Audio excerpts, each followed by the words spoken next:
গতকাল ফেসবুকে একটা পোস্ট করেছিলাম, বিদায় ফেসবুক। এটা নিয়ে আমার অনেক শুভাকাঙ্ক্ষীরা আমাকে অনেক মেসেজও দিয়েছে এবং বিভিন্ন কমেন্টও করেছেন। কি হয়েছে, কেন আমি এরকম একটা পোস্ট দিলাম। আসলে আমি এতদিন ধরে ফেসবুকে কাজ করে দেখলাম, এখানে কাজ করতে হলে এটা এমনই একটা প্ল্যাটফর্ম যেখানে কাজ করতে হলে প্রচুর অ্যাক্টিভ থাকতে হবে, না হলে আসলে কোনো লাভ নাই। বাট এই মুহূর্তে আমি কোনো ধরনের ভিডিও আপলোড করতে পারছি না, পোস্ট করতে পারছি না, স্টোরি দিতে পারছি না, ছবি ছাড়তে পারছি না।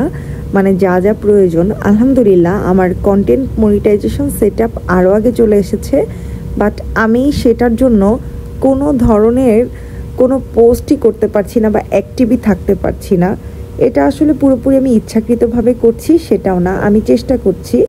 আমার আসলে দুইটা বাচ্চা, আমার একটা বাচ্চার বয়স 5 বছর বড় বাচ্চা, আর আমার ছোট বাচ্চার বয়স হচ্ছে 1 বছর। সো ওদেরকে সময় দিতে দিতে ওদের খাওয়ানো, তারপর ওদের গোসল করানো, ওদের টাইম মতো, সব থেকে বড় কথা যে টাইম মতো সব কিছু মেনটেন করা, যে ওদের টাইম মতো খাওয়ানো, ওদের টাইমলি গোসল করানো, তারপর আমার বড় বাচ্চাটি স্কুলে যায়, ওকে টাইমলি স্কুলে নিয়ে যাওয়া, স্কুল থেকে নিয়ে আসা, তারপরে আবার দুজনের খাবার হচ্ছে ডিফারেন্ট, আলাদা আলাদা ওদের খাবার বানানো, তারপর দেন ওদেরকে খাওয়ানো।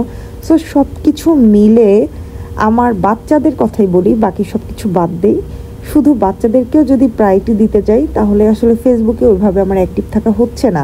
আমি কখন ভিডিও করব বা কখন কি করব, আমি সাধারণত লাইফস্টাইল ভিডিও করি। তো প্রতিদিন যদি আমি একঘেয়েমি ভিডিও দিই, বাচ্চাকে স্কুলে নিয়ে যাচ্ছি, নিয়ে আসছি, বাচ্চাকে খাওয়াচ্ছি, এটা আসলে আপনারাও বা কতদিন পছন্দ করবেন। আমি যদি ওইভাবে ফেসবুকে টাইম দিতে যাই, টাইমলি ভিডিও মেক করা, এডিট করা, দেন আপলোড করা, তারপর ছবি তোলা, কারণ এখন কন্টেন্ট মনিটাইজেশনে শুধু কিন্তু আপনার ভিডিও দিলেই হবে না, আপনাকে পোস্ট করতে হবে, ছবি আপলোড দিতে হবে, স্টোরি দিতে হবে, দেন ভিডিও তো আছে, রিলস ভিডিও আছে, তারপর বড় ভিডিও আছে, সব কিছু নিয়েই কাজ করতে হবে। এই হচ্ছে কন্টেন্ট মনিটাইজেশনের রুলস, কারণ আপনাকে এই প্রতিটা সেক্টর থেকে আলাদা আলাদাভাবে আর্নিং দেওয়া হচ্ছে। সো আপনাকে প্রত্যেকটা নিয়েই কাজ করতে হবে এবং প্রত্যেকটা বিষয়ে আপনাকে অ্যাক্টিভ থাকতে হবে। বাট সবথেকে বড় কথা যে আমি যদি এগুলো নিয়ে অ্যাক্টিভ থাকি তাহলে আমার বাচ্চাদেরকে আর সময় দেওয়া হচ্ছে না। অ্যাজ এ মাদার হিসেবে আমি এখন ফার্স্ট প্রায়োরিটি আমার বাচ্চাকে দিচ্ছি। সো আমি আর সেইভাবে ফেসবুকে অ্যাক্টিভ থাকতে পারছি না। কন্টেন্ট মনিটাইজেশন পাওয়ার পরে সবাই কিন্তু আরও অ্যাক্টিভিটি বাড়িয়ে দিয়েছে, বাট আমার একেবারেই কমে গিয়েছে। আলহামদুলিল্লাহ আমারও টুকটাক আর্নিং হচ্ছে, বাট এটা আসলে সন্তুষ্টজনক না, একেবারেই সন্তুষ্টজনক না। এটা তাদের দোষ না, এটা হচ্ছে আমার দোষ।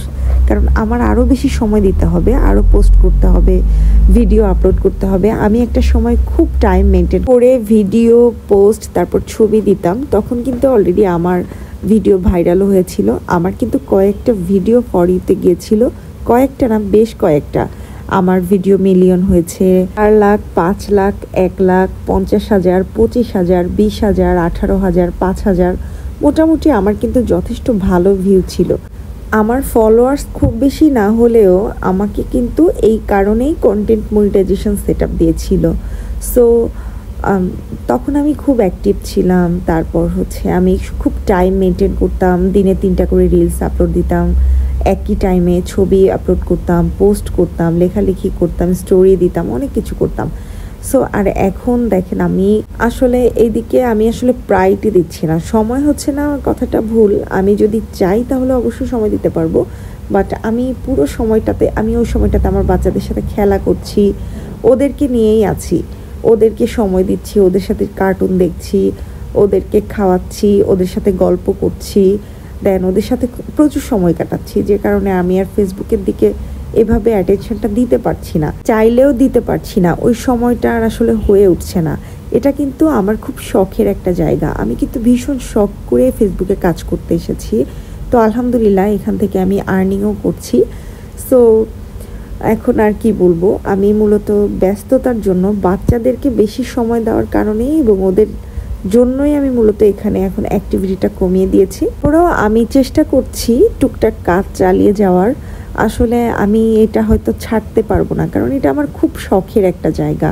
এখান থেকে আমার আর্নিং হোক বা না হোক, এটা আমি মূলত শখ করেই করি, আমার ভালো লাগা এবং ভালোবাসার একটা জায়গা এই প্ল্যাটফর্মটা। তারপর ইউটিউব চ্যানেল আছে আমার, ওইটা আমার এই মিডিয়াতে কাজ করতে বেশ ভালো লাগে, এই কারণেই আর কি আমার কাজ করা। তো সবাই আমার জন্য দোয়া করবেন। আর আপনাদেরকে অনেক অনেক ধন্যবাদ, আমার শুভাকাঙ্ক্ষী যারা, যে সবাই অনেক জিজ্ঞেস করেছেন যে কি হয়েছে, কেন আমি আসলে এরকম একটা পোস্ট দিলাম।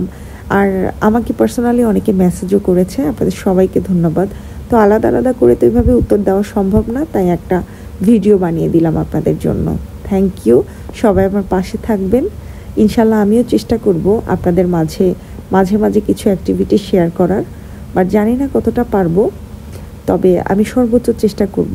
আর আশা করি আপনারা সবাই আমার পাশে থাকবেন। সবাই আমার বাচ্চাদের জন্য দোয়া করবেন, ওরা যেন সবসময় ভালো থাকে। আমি আসলে চাইলেই আমার বাচ্চাদেরকে সময় কমিয়ে দিয়ে এখানে সময় দিতে পারি, বাট আমি সেটা একেবারেই করব না।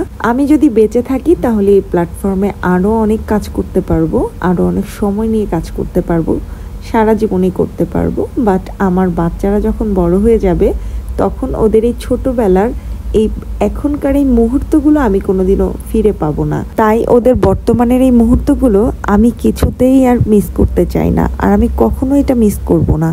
আমার মেয়ে এখন আদো আদো কথা বলতে শিখেছে, ছোট ছোট পা দিয়ে হাঁটতে শিখেছে, এখন সে পুরো বাসা টুকটুক করে ঘুরে বেড়ায়, মাশাল্লাহ। দেন আমার ছেলেটা এখন আমার সাথে গল্প করে, এখন গল্প শুনতে চায় আমার কাছ থেকে, বিভিন্ন জিনিস জানতে চায় আমার কাছে।